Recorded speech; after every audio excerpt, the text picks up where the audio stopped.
Join with Medha Language Theatre for spoken English and personality classes. For more details, contact us. తన భార్య 8 మందిని పెళ్లి చేసుకుందని ఓ భర్త కోర్టు మెట్లెక్కాడు.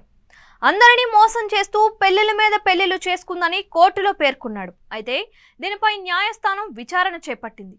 ఈ సందర్భంగా బాధితురాలి తరపు న్యాయవాది చేసిన వ్యాఖ్యలు అందరినీ ఆశ్చర్యానికి గురిచేశాయి. అందరినీ విస్తుగొలిపే ఈ ఘటన బెంగళూరులో చోటు చేసుకుంది. కర్ణాటకలోని హోస్పేటకు చెందిన ఓ వ్యక్తి తన భార్య 8 మందిని పెళ్లి చేసుకుందని ఆరోపిస్తూ హైకోర్టులో పిటిషన్ వేశాడు. తనతో పెళ్లికి ముందే ఆమెకు వివాహాలు అయ్యాయని పేర్కొన్నాడు.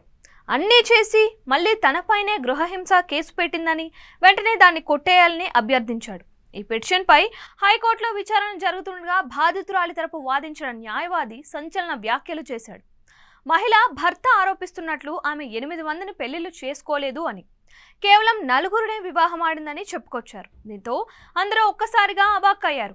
అంతేకాదు, అలా ఎందుకు చేసుకోవాల్సి వచ్చిందో కూడా వివరంగా చెప్పాడు. ఇదిలా ఉండగా ఇంతకుముందు విచారణలో కోర్టుకు 5 వ్యక్తులు హాజరై తమను ఆమె మోసం చేసిందని చెప్పుకొచ్చారు. గతంలో తమను పెళ్లి చేసుకుందని న్యాయమూర్తి ఎదుట వివరించాడు. అప్పుడు సమయాభావం వల్ల న్యాయమూర్తి కేసును వాయిదా వేశారు. తాజా విచారణలో ఆ 5గురితో పాటు మరో 3 వ్యక్తులు కోర్టులో అఫిడవిట్ దాఖలు చేశారు. దీంతో జస్టిస్ విస్మయం వ్యక్తం చేశారు. ఇదే సమయంలో తన క్లయింట్పై తప్పుడు ఆరోపణలు చేస్తున్నారని, కేవలం 4గురితోనే ఆమెకు వివాహం అయిందని లాయర్ చెప్పాడు. మొదటి వివాహం చేసుకున్న తరువాత భర్త చనిపోయాడని, దాంతో మరొకరిని పెళ్లి చేసుకుందని వివరించాడు. చట్టం ప్రకారం విడాకులు తీసుకుని మిగతా వారిని పెళ్లి చేసుకుందని చెప్పాడు.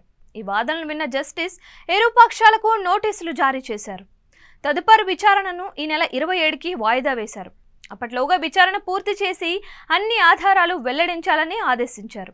కేసు వినడానికే అదో మాదిరిగా ఉంటే లాయర్ చేసిన వ్యాఖ్యలతో ఈ కేసు చర్చకు దారితీసింది. అటు న్యాయవర్గాల్లోనూ ఈ కేసు మరింత ఆసక్తి కలిగించింది. ఇదిలా ఉంటే దర్యాప్తు ద్వారానే అసలు విషయాలు వెలుగులోకి వస్తాయని పోలీసులు చెప్తున్నారు.